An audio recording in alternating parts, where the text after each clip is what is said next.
ನಾನು ಜೋಯಲ್ ಮೆಂಡೋನ್ಸಾ ಮಡಂತ್ಯಾರ್ನ ಪ್ರಾಥಮಿಕ ಕೃಷಿ ಪತ್ತಿನ ಸಹಕಾರಿ ಸಂಘದ ಅಧ್ಯಕ್ಷನಾಗಿ ನಮ್ಮ ಯೂಟ್ಯೂಬ್ ಚಾನೆಲ್ಗೆ ನಿಮ್ಗೆಲ್ಲರಿಗೂ ಸ್ವಾಗತ ಮತ್ತೊಮ್ಮೆ ಕೋರುತ್ತಾ, ನಾವು ಇವತ್ತು ಸ್ಟೀವನ್ ಡಿಸೋಜರವರ ಕೃಷಿಕರು, ನಮ್ಮ ಈ ಭಾಗದ ದೊಡ್ಡ ಕೃಷಿಕರು ಸ್ಟೀವನ್ ಡಿಸೋಜರವರ ತೋಟದಲ್ಲಿದ್ದೇವೆ. ಅದೇ ರೀತಿ ನಮ್ಮ ಕೃಷಿ ಪತ್ತಿನ ಸಹಕಾರಿ ಸಂಘದಿಂದ ಮೀನಿನ ಗೊಬ್ಬರವನ್ನು ಈ ಕೃಷಿಕರು ತಂದು ನಮ್ಮ ತೋಟಕ್ಕೆ ಹಾಕಿದ ಮೇಲೆ ಯಾವ ರೀತಿಯಲ್ಲಿ ಅದರ ನಮಗೆ ಫಲಿತಾಂಶ ಸಿಕ್ಕಿದೆ ಮತ್ತು ಯಾವ ರೀತಿಯಲ್ಲಿ ಎಲೆ ಚುಕ್ಕಿ ಎಂಬಂತಹ ರೋಗ ನಮ್ಮ ಈ ಭಾಗದಲ್ಲಿ ಕಾಡುತ್ತಾ ಇರುವಂತಹ ಸಂದರ್ಭದಲ್ಲಿ ಒಂದು ವಿಶಿಷ್ಟವಾಗಿ ಆ ರೋಗವನ್ನೇ ಮರೀಚಿಕೆಯಾಗಿ ಇವತ್ತು ಹಚ್ಚ ಹಸಿರಿನಿಂದ ಕೂಡಿದಂತಹ ಈ ತೋಟವನ್ನು ನೋಡಲಿಕ್ಕೆ ನಮ್ಮ ಜೊತೆ ಬಹಳ ಸಂತೋಷ ಆಗ್ತಾ ಉಂಟು. ಅದೇ ರೀತಿ ಆ ವಿಶ್ರುತ ಎಂಬ ಕಂಪನಿಯ ಸೇಲ್ಸ್ ಎಕ್ಸಿಕ್ಯೂಟಿವ್ ಆದಂತಹ ಕವಿತಾರವರು ನಮ್ಮ ಜೊತೆ ಇದ್ದಾರೆ. ಕವಿತಾರವರಿಗೂ ಕೂಡ ಸ್ವಾಗತವನ್ನು ಬಯಸ್ತಾ ಇದ್ದೇನೆ. ಅದೇ ರೀತಿ ನಮ್ಮ ಕೃಷಿಕರಾದಂತಹ ನಿಮಗೂ ಕೂಡ ಸ್ವಾಗತ. ಸೊ ಕವಿತಾರವರೇ, ನಾವು ನಿಮ್ಮ ಹತ್ರ ಕೇಳುವಂತ ಪ್ರಶ್ನೆ, ಇವಾಗ ನೀವು ಸರಿಸುಮಾರು ಎಷ್ಟು ಸಮಯದಿಂದ ಈ ಮೀನಿನ ಗೊಬ್ಬರವನ್ನು ನಮ್ಮ ಭಾಗದಲ್ಲಿ ದಕ್ಷಿಣ ಕನ್ನಡ ಜಿಲ್ಲೆಯಲ್ಲಿ ಹಲವಾರು ಸೊಸೈಟಿಗಳಿಗೆ ನೀವು ಹಾಕ್ತಾ ಇದ್ದೀರಿ? ಅದೇ ರೀತಿ ನಮ್ಮ ಮಡಂತ್ಯಾರ್ನ ಕೃಷಿ ಪತ್ತಿನ ಸಹಕಾರಿ ಸಂಘಕ್ಕೆ ಎಷ್ಟು ಸಮಯದಿಂದ ನೀವು ಹಾಕಿದ್ದೀರಿ? ಸಾಧಾರಣ ನಮ್ಮ ಮಡಂತ್ಯಾರು ಪ್ರಾಥಮಿಕ ಕೃಷಿ ಪತ್ತಿನ ಸಹಕಾರಿ ಸಂಘಕ್ಕೆ ಒಂದು ಸೆಪ್ಟೆಂಬರಲ್ಲಿ ಬಂದಿದೆ ಸರ್, ಮೋಸ್ಟ್ಲಿ ಸೆಪ್ಟೆಂಬರ್ ನವಂಬರಲ್ಲಿ. ಅಲ್ಲಿಂದ ಮತ್ತೆ ನಾವೆಲ್ಲ ರೈತರ ಮನೆಗೆ ಭೇಟಿ ಮಾಡಿ ಅದರ ಬಗ್ಗೆ ಮಾಹಿತಿ ಎಲ್ಲ ನೀಡ್ತಿದ್ದೇವೆ. ನಮ್ಮಲ್ಲಿ ವಿಶ್ರುತ ಆಗ್ರೋ ಇಂಡಸ್ಟ್ರೀಸ್ ಕುಂದಾಪುರದ ಮೀನಿನ ಮೂಲದ ಗೊಬ್ಬರವನ್ನು ಉತ್ಪಾದಿಸುವ ಕಂಪನಿ, ಅಲ್ಲಿಂದ ಪ್ರಾಥಮಿಕ ಕೃಷಿ ಪತ್ತಿನ ಸಹಕಾರಿ ಸಂಘಗಳಿಗೆ ಅವರು ಕೊಡ್ತಾ ಇದ್ದಾರೆ ಗೊಬ್ಬರವನ್ನು. ಅಲ್ಲಿಂದ ನಾವು ಇದು ನೇರ ರೈತರಿಗೆ ಕೊಡ್ತಾ ಇದ್ದೇವೆ. ಅಲ್ಲೇ ಇದೆ ಮಡಂತ್ಯಾರು ಪ್ರಾಥಮಿಕ ಕೃಷಿ ಪತ್ತಿನ ಸಹಕಾರಿ ಸಂಘದಿಂದ ನಮ್ಮ ಇಲ್ಲಿ ಪಾಂಡವರ ಕಲ್ಲಿನ ಅಂದರೆ ದಕ್ಷಿಣ ಕನ್ನಡ ಜಿಲ್ಲೆಯ ಬೆಳ್ತಂಗಡಿ ತಾಲೂಕಿನ ಪಾಂಡವರ ಕಲ್ಲು ಅಂತ ಇದೆ, ಕಚೇಕಾರ್ ಪಕ್ಕ. ಅಲ್ಲಿದೊಬ್ಬರು ರೈತರು ಸ್ಟೀವನ್ ಅಂತ, ಅವರ ಮನೆಗೆ ನಾನು ಹೀಗೇನೆ ಬಂದು ಮಾಹಿತಿ ಕೊಟ್ಟಿದ್ದೆ ಇದರ ಬಗ್ಗೆ ಗೊಬ್ಬರದೆಲ್ಲ. ಹಾಗೆ ಅವರು ಆಮೇಲೆ ಅದನ್ನೊಂದು ಸಲ ಯೂಸ್ ಮಾಡಿ ನೋಡುವ ಹೇಗಾಗುತ್ತೆ, ನಮ್ಮ ಇದರಲ್ಲಿ ಗಿಡದಲ್ಲೆಲ್ಲ ಎಳೆಚುಕ್ಕಿ ರೋಗ ಎಲ್ಲ ಉಂಟಂತ ಹೇಳಿದರು.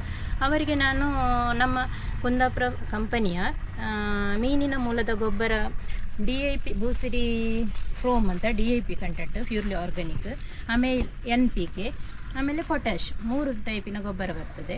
ಆ 3 ಗೊಬ್ಬರವನ್ನು ಮಿಕ್ಸ್ ಮಾಡಿ ಹಾಕಲಿಕ್ಕೆ ಅವರಿಗೆ ತಿಳಿಸಿದ್ದೀವಿ ನಾವು.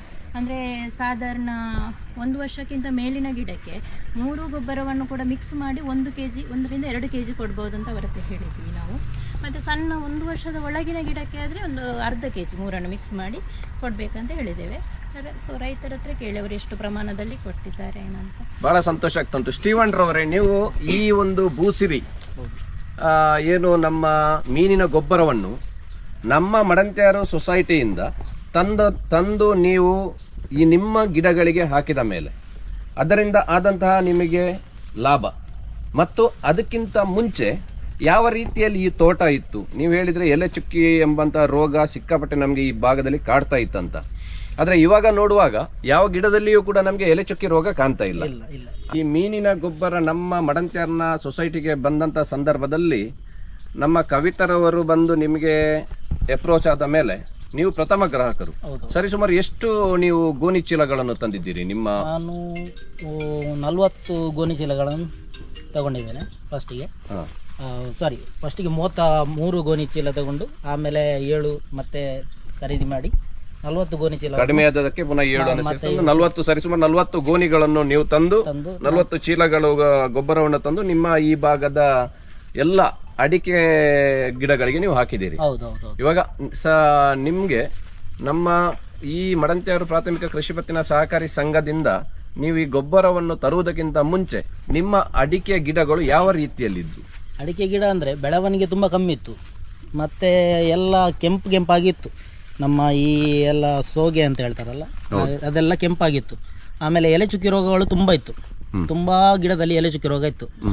ಆಮೇಲೆ ಇವರು ನಮ್ಮ ಕವಿತಾ ಅವರು ಬಂದು ಹೇಳಿದ್ರು, ಎಲೆ ಚುಕ್ಕಿ ರೋಗಕ್ಕೂ ಕೂಡ ಇದು ಒಳ್ಳೆ ಇದಾಗ್ತದೆ, ಇದನ್ನು ನೀವು ಹಾಕಿ ಸಾವಯವ ಗೊಬ್ಬರ ಒಂಥರ ಇದು ಹಾಕಿದ್ರೆ ತುಂಬಾ ಒಳ್ಳೆಯದು ಆಗ್ತದೆ ಅಂತ ಹೇಳಿದ್ರು. ಆಮೇಲೆ ನಾವು ಹಾಕಿ 1-2 ತಿಂಗಳಲ್ಲಿ ನಮಗೆ ರಿಸಲ್ಟ್ ಬಂದಿದೆ. ಎಲ್ಲ ಗಿಡದಲ್ಲಿ ಎಲೆ ಚುಕ್ಕಿ ರೋಗ ಎಲ್ಲ ಹೋಗಿದೆ, ಮತ್ತೆ ಕೆಂಪಾಗುವುದು ಇದೆಲ್ಲ ಕಮ್ಮಿ ಆಗಿದೆ. ಈಗ ತುಂಬಾ ಒಳ್ಳೇದು ಬಂದಿದೆ, ನಮ್ಮ ಗಿಡ ಎಲ್ಲ ತುಂಬಾ ಒಳ್ಳೇದಾಗಿ ಬಂದಿದೆ. ಇವಾಗ ನಮ್ಮ ಲೆಕ್ಕದಲ್ಲಿ ನೀವು ನಮ್ಮ ಈ ಎಲೆ ಚುಕ್ಕಿ ಎಂಬಂತ ರೋಗ ನೀವು ನಮ್ಮ ಗೊಬ್ಬರವನ್ನು ಹಾಕಿದ ನಂತರ ನೀವು ಯಾವ ತಿಂಗಳಲ್ಲಿ ಈ ಮೀನಿನ ಗೊಬ್ಬರವನ್ನು ನೀವು ನಿಮ್ಮ ಗಿಡಗಳಿಗೆ ಹಾಕಿದ್ರಿ? ನಾನು ಜನವರಿ ಲಾಸ್ಟ್ಗೆ ಇದಕ್ಕೆ ಗಿಡಗಳಿಗೆ ಹಾಕಲಿಕ್ಕೆ ಸ್ಟಾರ್ಟ್ ಮಾಡಿದ್ದು. ಆಮೇಲೆ ನಮಗೆ ಹಾಕಿ 3 ತಿಂಗಳಿಗೆ, ನಾವು ಮೊದಲಿಂದ ಕೂಡ ಹಾಗೆ 3 ತಿಂಗಳಿಗೆ ಒಂದ್ಸಲ ಗೊಬ್ಬರ ಈಟ್ ಕೊಡುವುದು, ಗೌರ್ಮೆಂಟ್ ಈಟ್ ಆಗೋದು, ಇದು ಗೊಬ್ಬರ ಕೂಡ ಆದರೂ ಕೂಡ 3 ತಿಂಗಳಿಗೆ ಒಂದ್ಸಲ ಕೊಡುವುದು. ಹಾಗಾಗಿ ನಮಗೆ 1 ಜನವರಿಯಲ್ಲಿ ಕೊಟ್ಟು ನಮಗೆ ಮೇಯಲ್ಲಿ ಹಾಕ್ಲಿಕ್ಕೆ ಇತ್ತು. ಆದರೆ ಮಳೆಯ ಕಾರಣದಿಂದಾಗಿ 2ನೇ ಸಲ ಹಾಕ್ಲಿಕ್ಕೆ ಆಗಲಿಲ್ಲ. ಹಾಗೆ ನಾನು 1 ಸಲ ಕೊಟ್ಟಿದ್ದೇನೆ. 1 ಸಲ ಕೊಟ್ಟಾಗೆ ಇಷ್ಟೊಂದು ರಿಸಲ್ಟ್ ಬಂದಿದೆ ನಮಗೆ, ತುಂಬ ಒಳ್ಳೆ ರಿಸಲ್ಟ್ ಅಂತ ಹೇಳ್ಬೋದು. ಅಂದ್ರೆ ಎಷ್ಟು ತಿಂಗಳಲ್ಲಿ ನಿಮಗೆ ಇದರ ಫಲಿತಾಂಶ ಸಿಕ್ಕಿತ್ತು ಸ್ಟೀವನ್ ರವರೇ? ನನಗೆ 1.5 ತಿಂಗಳಿಂದ 2 ತಿಂಗಳ ಒಳಗಡೆ ನನಗೆ ಇದೆಲ್ಲ ಎಲೆ ಚುಕ್ಕಿ ರೋಗ ಕಮ್ಮಿ ಆಗಿದೆ. ಆಮೇಲೆ ಈ ಕೆಂಪಾಗುವುದೆಲ್ಲ ತುಂಬ ಕಮ್ಮಿ ಆಗಿದೆ. ಹಾಗಾಗಿ ಈಗ ನನಗೆ ಆಲ್ಮೋಸ್ಟ್ ನೋಡುವಾಗ ಈ ತೋಟದಲ್ಲಿ ಎಲ್ಲೂ ಕಾಣುದಿಲ್ಲ. ಈಗ ಎಲೆ ಚುಕ್ಕಿ ರೋಗ ತುಂಬಾ ಖುಷಿ ಆಗ್ತಾ ಉಂಟು ನಿಮ್ಮ ತೋಟ ನೋಡುವಾಗ. ನೀವು ಇವಾಗ ಎಲ್ಲಿ ಯಾವ ಗಿಡದಲ್ಲಿಯೂ ಕೂಡ ಎಲೆ ಚುಕ್ಕಿ ಎಂಬಂತದ್ದು ಎಲ್ಲಿ ಕೂಡ ಕಾಣ್ತಾ ಇಲ್ಲ. ಹೌದು, ಎಲ್ಲಿ ಕೂಡ ನಮ್ಮ ಅಡಿಕೆಯ ಗರಿಗಳು ಕೂಡ ಹಚ್ಚ ಹಸುರಿನಿಂದ ಇವಾಗ ಕೂಡಿದೆ ನಿಮ್ಮ ತೋಟ ಇಡೀ. ಹೌದು. ಸೊ ನೀವು ಕೃಷಿಕರಿಗೆ ಈ ಒಂದು ಗೊಬ್ಬರದಿಂದ, ಅಂದ್ರೆ ಈಗಿನ ಕೃಷಿಕರು ರಾಸಾಯನಿಕ ಗೊಬ್ಬರದಿಂದ ಹೊರಗಡೆ ಬಂದು ಸಾವಯವ ಕೃಷಿಗೆ ತಮ್ಮನ್ನು ತಾವು ತೊಡಗಿಸಿಕೊಳ್ಬೇಕು ಎಂಬಂತಹ ಒಂದು ಚಿಂತನೆಯಲ್ಲಿ ಇರುವಂತಹ ಈ ಸಂದರ್ಭದಲ್ಲಿ ನೀವು ಕೃಷಿಕರಿಗೆ ಏನಂತ ಹೇಳಲಿಕ್ಕೆ ಬಯಸ್ತಾ ಇದ್ದೀರಿ? ಇದು ತುಂಬ ಒಳ್ಳೆಯದಿದೆ. ಈ ನಾವು ಹಾಕುವಂತಹ ಗೊಬ್ಬರ ತುಂಬಾ ಒಳ್ಳೆಯದಿದೆ. ಹಾಗಾಗಿ ನೀವು ಎಲ್ಲರೂ ಹಾಕಿ. ಯಾಕೆಂದರೆ ಇದರಲ್ಲಿ ಯಾವುದೇ ಆದ ಇದು ಇಲ್ಲ, ಇದು ಎರೆಹುಳ ಸಾಯುವಂಥದ್ದಾಗಲಿ ಅಥವಾ ಏನಾದರೂ ನಮಗೆ ಇದರಲ್ಲಿ ಬೆನಿಫಿಟ್ ಆಗೋದ ಹೊರತು ಲಾಸ್ ಆಗೋದಿಲ್ಲ. ತುಂಬ ಒಳ್ಳೆಯದು ರಿಸಲ್ಟ್ ಇರೋದ್ರಿಂದ ಎಲ್ಲರೂ ಇದನ್ನು ಯೂಸ್ ಮಾಡಿದರೆ ಒಳ್ಳೆಯದು ಅಂತ ನನ್ನ ಅನಿಸಿಕೆ. ನನ್ನ ತೋಟದಲ್ಲಿ ಒಳ್ಳೆ ರಿಸಲ್ಟ್ ಇದೆ. ಒಳ್ಳೆ ರಿಸಲ್ಟ್ ಬಂದಿದೆ. ನೀವು ಮುಂಚೆ ರಾಸಾಯನಿಕ ಗೊಬ್ಬರಗಳನ್ನು ಹಾಕ್ತಾ ಇದ್ರಿ ಅಲ್ವಾ? ಹೌದು. ಮುಂಚೆ ಎಲ್ಲ ಈ ಗೊಬ್ಬರ ಹಾಕುವುದಕ್ಕಿಂತ ಮುಂಚೆ ನೀವು ರಾಸಾಯನಿಕ ಗೊಬ್ಬರವನ್ನು ಹಾಕ್ತಿರುವಂತ ಸಂದರ್ಭದಲ್ಲಿ ಕೂಡ ಎಲೆ ಚುಕ್ಕಿ ಎಂಬಂತ ರೋಗ ವಿಪರೀತವಾಗಿ ಕಾಡ್ಲಿಕ್ಕೆ ಸ್ಟಾರ್ಟ್ ಆಯ್ತು. ಹೌದು, ಅದರ ಸಂಖ್ಯೆ ದಿನೇ ದಿನೇ ಜಾಸ್ತಿ ಆಗ್ತಾ ಇತ್ತು, ಜಾಸ್ತಿ ಆಗ್ತಾ ಇರಲಿಲ್ಲ, ಕಡಿಮೆ ಆಗ್ತಾ ಇರಲಿಲ್ಲ. ಆದ್ರೆ ನಮ್ಮ ಈ ಮೀನಿನ ಗೊಬ್ಬರವನ್ನು ನೀವು ಯಾವಾಗ ಹಾಕ್ಲಿಕ್ಕೆ ಶುರು ಮಾಡಿದ್ರ ಆವಾಗ ನಮ್ಮ ಈ ಭೂಮಿಯ ಫಲವತ್ತತೆ ಹೇಗೆ ಅಂತ ನಿಮ್ಗೆ ಕಾಣ್ತಾ ಉಂಟು? ನನ್ನ ಪ್ರಕಾರ ಈಗ ಮಣ್ಣಿನ ಫಲವತ್ತತೆ ಕೂಡ ಈಗ ನೋಡುವಾಗ, ಈಗ ನಾವು ಹಾಕಿ ಜಾಸ್ತಿ ಸಮಯ ಆಗಲಿಲ್ಲ ಆದರೂ ಕೂಡ ಈ ಮಣ್ಣೆಲ್ಲ ನೋಡುವಾಗ ತುಂಬ ಸ್ಮೂತ್ ಆಗಿದೆ, ಒಳ್ಳೆಯ ಒಂದು ರಿಸಲ್ಟ್ ಕೊಡುವಂತ ತರ ಕಾಣ್ತಾ ಉಂಟು. ಮಣ್ಣೆಲ್ಲ ಹಾರ್ಡ್ ಇಲ್ಲ. ಹೌದೌದು, ಈ ಮಣ್ಣು ಸಾಫ್ಟ್ ಆಗಿ ಇರ್ತದೆ, ಬೇರುಗಳು ಆದಷ್ಟು ಹೋಗ್ಲಿಕ್ಕೆ ಅದಕ್ಕೆ ಸುಲಭವಾದಂತಹ ಅವಕಾಶ ಮಾಡಿ ಕೊಡ್ತಾ. ಹೌದೌದು, ಹಾಗೆ ಈ ಗಿಡಗಳೆಲ್ಲ ಒಳ್ಳೆಯ ತರ ಬರ್ಲಿಕ್ಕೆ ಒಂದು ಕಾರಣ ಕೂಡ ಇದೆ ಅಂತ ನನ್ನ ಅನಿಸಿಕೆ. ಸ್ಟೀವನ್ ರವರೇ, ನೀವು ನಿಮ್ಮ ಭಾಗದಲ್ಲಿ ಇವಾಗ ನಮ್ಮ ಜೊತೆ ಕವಿತಾ ಕೂಡ ಇದ್ದಾರೆ.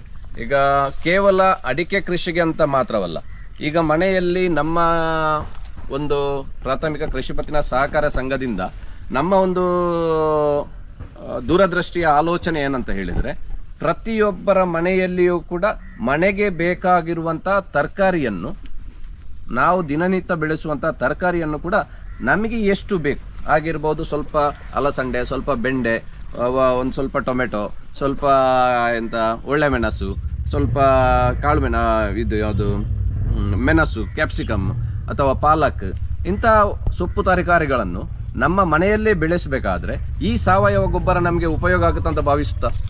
ಖಂಡಿತ, ಇದು ತುಂಬ ಒಳ್ಳೆದಿದೆ. ನಾವು ನಮ್ಮ ಮನೆಯ ಹೂವಿನ ಗಿಡಕ್ಕೆಲ್ಲ ಹಾಕಿದ್ವಿ. ಅದರಲ್ಲಿ ಏನಂದ್ರೆ ನಮ್ಮ ಹೂವಿನ ಗಿಡದಲ್ಲಿ ಎಲ್ಲ ಒಂಥರ ಹುಳ ಟೈಪ್ ಬಂದಿತ್ತು, ಒಂಥರ ಸಾಯ್ಲಿಕ್ಕೆ ಆಗುವ ರೀತಿಯಲ್ಲಿ ಇತ್ತು ಎಲ್ಲ.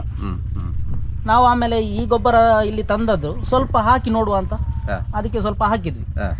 ಅದಾದ್ಮೇಲೆ ಅದು ತುಂಬಾ ಒಳ್ಳೆ ಬಂದಿದೆ. ಹೂವಿನ ಗಿಡ ಆಲ್ಮೋಸ್ಟ್ ನೀವು ನೋಡಿರ್ಬೇಕು, ನಾವು ಮನೆ ಬರುವಾಗ ತುಂಬಾ ಒಳ್ಳೆ ಬಂದಿತ್ತು.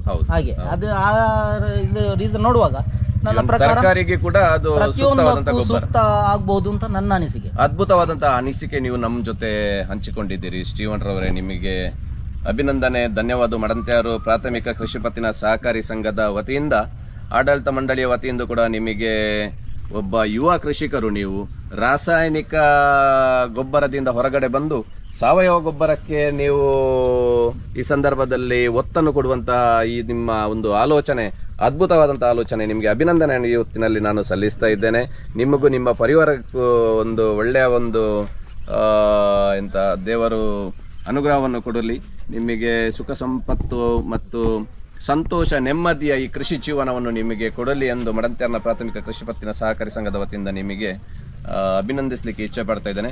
ಅದೇ ರೀತಿ ಕವಿತರವರೇ, ನೀವು ನೋಡಿ, ಇವಾಗ ಅದ್ಭುತವಾದಂತಹ ಫೀಡ್ಬ್ಯಾಕ್ ನಮಗೆ ಸಿಗ್ತಾ ಉಂಟು. ಹೌದು ಸರ್. ಈಗ ಸ್ಟೀವನ್ ರವರು ನಾವು ಪ್ರಥಮ, ನೀವು ಹೇಳಿದಾಗೆ ಪ್ರಥಮ ಗ್ರಾಹಕರವರು. ಸೊ ಪ್ರಥಮ ಗ್ರಾಹಕರಿಗೆ ಭಾರಿ ಒಳ್ಳೆಯ ರೀತಿಯಲ್ಲಿ ಒಂದು ಸಮಾಧಾನ ತರುವಂತಹ ಒಂದು ರಿಸಲ್ಟ್ ಇವರಿಗೆ ಸಿಕ್ಕಿದೆ. ಹೌದು ಸರ್. ಇದೇ ರೀತಿ ನೀವು ನಮ್ಮ ಭಾಗದಲ್ಲಿ ಮಡಂತ್ಯಾರ್ನ ಕೃಷಿ ಪತ್ತಿನ ಸಹಕಾರಿ ಸಂಘದ ಭಾಗದಲ್ಲಿ ಮಾತ್ರವಲ್ಲ, ನೀವು ಇಡೀ ಬೆಳ್ತಂಗಡಿ ತಾಲೂಕಿನಲ್ಲಿ ಅಂತ ತೆಗೆದುಕೊಂಡ್ರು ಕೂಡ, ಅಥವಾ ಇಡೀ ದಕ್ಷಿಣ ಕನ್ನಡ ಜಿಲ್ಲೆಯಲ್ಲಿ ಅಂತ ಹಿಡ್ಕೊಂಡ್ರು ಕೂಡ ಸರಿಸುಮಾರು ಎಷ್ಟು ಸೊಸೈಟಿಗಳಿಗೆ ನೀವು ಹಾಕ್ತಾ ಇದ್ದೀರಿ ಇಂತ ಗೊಬ್ಬರ? ಸಾಧಾರಣ ಈವರೆಗೆ ಒಂದು 30 ಸೊಸೈಟಿಗಳಿಗೆ ಹೋಗಿದೆ ಸರ್, ಹಾಕಿದೆ. ಅಂದ್ರೆ ನಿಮ್ಮ ಈ ಒಂದು ಗೊಬ್ಬರ ಮ್ಯಾನುಫ್ಯಾಕ್ಚರಿಂಗ್ ಆಗಿ ಕುಂದಾಪುರದಿಂದ ನಮ್ಗೆ ಇವಾಗ ಕೊಡ್ಲಿಕ್ಕೆ ನೀವು ಸ್ಟಾರ್ಟ್ ಮಾಡಿದಿರಿ ಅಷ್ಟೇ. ಸರ್ 1 ವರ್ಷ ಆಯ್ತು. 1 ವರ್ಷದಲ್ಲೇ ನೀವು ಅಂದ್ರೆ ಗ್ರಾಹಕರಷ್ಟು ಸುಲಭದಲ್ಲಿ ತೆಗೆದುಕೊಳ್ಳುವುದಿಲ್ಲ.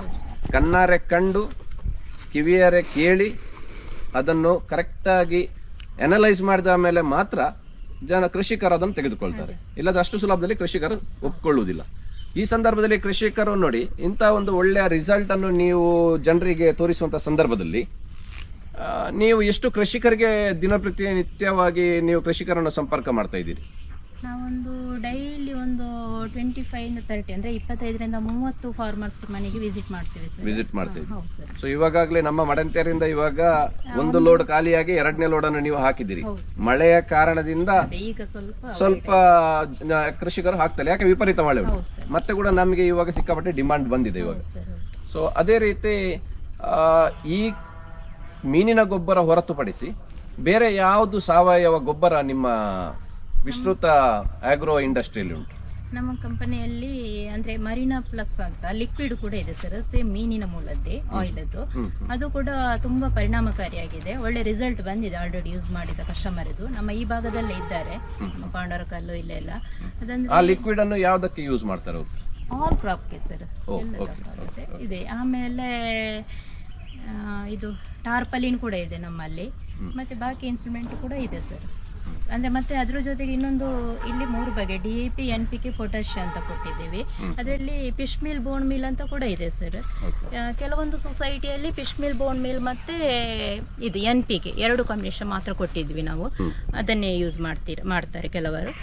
ಕೆಲವು ಸೊಸೈಟಿಯಲ್ಲಿ ಅದು 3 ಕೂಡ ಕೊಟ್ಟಿದ್ದೀವಿ ಸರ್. ಹಾಗೆ ಒಳ್ಳೆ ರಿಸಲ್ಟ್ ಇದೆ. ಕೃಷಿಕರೆಲ್ಲ ನನಗೆ ವಾಪಸ್ ಕಾಲ್ ಮಾಡ್ತಾ ಇದ್ದಾರೆ, ನಾವು ತಂದು ಹಾಕಿದ್ದೇವೆ ಮೇಡಮ್ ಸೊಸೈಟಿಯಿಂದ, ಒಳ್ಳೆ ರಿಸಲ್ಟ್ ಬಂದಿದೆ, ಒಂದ್ಸಲ ರಿಸಲ್ಟ್ ನೋಡ್ಲಿಕ್ಕೆ ನೀವು ಬನ್ನಿ ಅಂತಲೂ ಕೂಡ ಕರೀತೀವಿ. ಹೌದು ಸರ್. ಬಹಳ ಸಂತೋಷ ನಮಗೆ ಕವಿತ್ರವರೇ, ನೀವು ಈ ರೀತಿಯ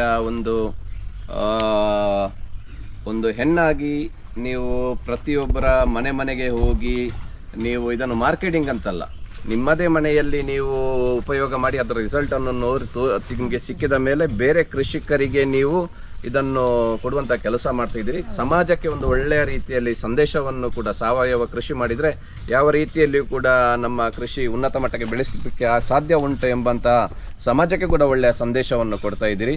ಅದಕ್ಕೋಸ್ಕರ ನಿಮಗೂ ಕೂಡ ಅಭಿನಂದನೆಯನ್ನು ಸಲ್ಲಿಸುತ್ತಾ, ಮುಂದಿನ ಬೇರೆ ಬೇರೆ ಕೃಷಿಯವರ ಜೊತೆ ಸಂದರ್ಶನ ಮಾಡುವಂತಹ ಅವಕಾಶ ನಾವು ಒಟ್ಟಿಗೆ ಸೇರಿ ಮಾಡೋಣ.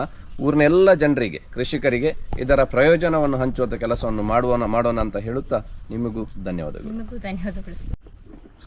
ಹಾಗಾದ್ರೆ ಬನ್ನಿ ಕೃಷಿಕರೇ, ನಾವು ಇವತ್ತು ಸಾವಯವ ಗೊಬ್ಬರದ ಮುಖಾಂತರ ಒಬ್ಬ ಯುವ ರೈತ, ಅಂದ್ರೆ ಇವರು ಹೊರಗಿನ ದೇಶದಲ್ಲಿದ್ರು, ಅಬ್ರಾಡ್ ಅಲ್ಲಿದ್ರು, ಫಾರಿನ್ ಅಲ್ಲಿದ್ರು, ಆದ್ರೂ ಅದನ್ನೆಲ್ಲ ಬಿಟ್ಟು ನಾನು ನಮ್ಮ ಊರಲ್ಲಿ ಬಂತು ನನ್ನ ಸ್ವಂತ ಕೃಷಿಯನ್ನು ಮಾಡಿ ನಮ್ಮ ನೆಲದಲ್ಲಿ ನಮ್ಮ ಕುಟುಂಬದೊಟ್ಟಿಗೆ ಸುಖ ಸಂತೋಷದ ಜೀವನವನ್ನು ನಡೆಸಬೇಕೆಂಬಂತಹ ಒಂದು ಆಲೋಚನೆಯನ್ನು ಇಟ್ಟು ಇಷ್ಟು ದೊಡ್ಡ ಮಟ್ಟದ ಒಂದು ಕೃಷಿ ಜೀವನವನ್ನು ಉತ್ತಮ ಕೃಷಿಕನಾಗಿ ಇವತ್ತು ಅದ್ಭುತವಾದಂತಹ ಕೃಷಿಯಲ್ಲಿ ತೊಡಗಿಸಿಕೊಂಡಿದ್ದಾರೆ. ಅದೇ ರೀತಿ ನಾವು ಇವತ್ತು ಇಂತಹ ಒಂದು ಮಾದರಿ ಯುವಕ ನಮ್ಮ ಜೊತೆಯಲ್ಲಿ ಇದ್ದಂಥ ಸಂದರ್ಭದಲ್ಲಿ ನಾವೆಲ್ಲರೂ ಇವತ್ತು ಕೃಷಿಯಲ್ಲಿ ಸಾವಯವ ಕೃಷಿಗೆ ನಾವು ಹೋಗಿ ಸಾವಯವ ಕೃಷಿಯ ಜೀವನವನ್ನು ನಾವು ಪುನಃ ಆರಂಭ ಮಾಡುವಂಥ ಈ ಸಂದರ್ಭದಲ್ಲಿ ಎಲ್ಲ ಕೃಷಿಕರ ಹತ್ರ ವಿನಂತಿಯನ್ನು ಮಾಡ್ತಾ ಇದ್ದೇನೆ. ಮತ್ತೊಮ್ಮೆ ನಾವೆಲ್ಲರೂ ಸಾವಯವ ಕೃಷಿ ಹತ್ರ ಗಮನವನ್ನು ಹರಿಸಿಕೊಳ್ಳೋಣ. ಈ ರೀತಿಯ ಗೊಬ್ಬರವನ್ನು ನೀವು 25 ಬ್ಯಾಗ್ 100 ಬ್ಯಾಗ್ ತೆಗೆದುಕೊಳ್ಬೇಕಂತ ಇಲ್ಲ. ನೀವು ಮೊದಲು 1 ಅಥವಾ 2 ಬ್ಯಾಗನ್ನು ಹೋಗಿ ನಿಮ್ಮ ಗಿಡಗಳಿಗೆ, ಯಾವುದಾದ್ರೂ ಮನೆಯಲ್ಲಿರುವಂತಹ ಗಿಡಗಳಿಗೆ ಹಾಕಿ ನೋಡಿ. ನಿಮಗೆ ರಿಸಲ್ಟ್ ಬಂದಂಥ ಸಂದರ್ಭದಲ್ಲಿ, ನಿಮಗೆ ಮನವರಿಕೆ ಆದಂಥ ಸಂದರ್ಭದಲ್ಲಿ ಮಾತ್ರ ಇದನ್ನು ತೆಗೆದುಕೊಂಡು ಹೋಗಿ ನಿಮ್ಮ ಉಳಿದ ತೋಟಕ್ಕೆ ಕೂಡ ನೀವು ಹಾಕುವಂಥ ಪ್ರಾಮಾಣಿಕ ಕೆಲಸವನ್ನು ನಾವು ಮಾಡೋಣ ಅಂತ ಹೇಳುತ್ತಾ ಈ ವಿಡಿಯೋಗೆ ಪೂರ್ಣ ವಿರಾಮವನ್ನು ಇಡ್ತಾ ಇದ್ದೇನೆ.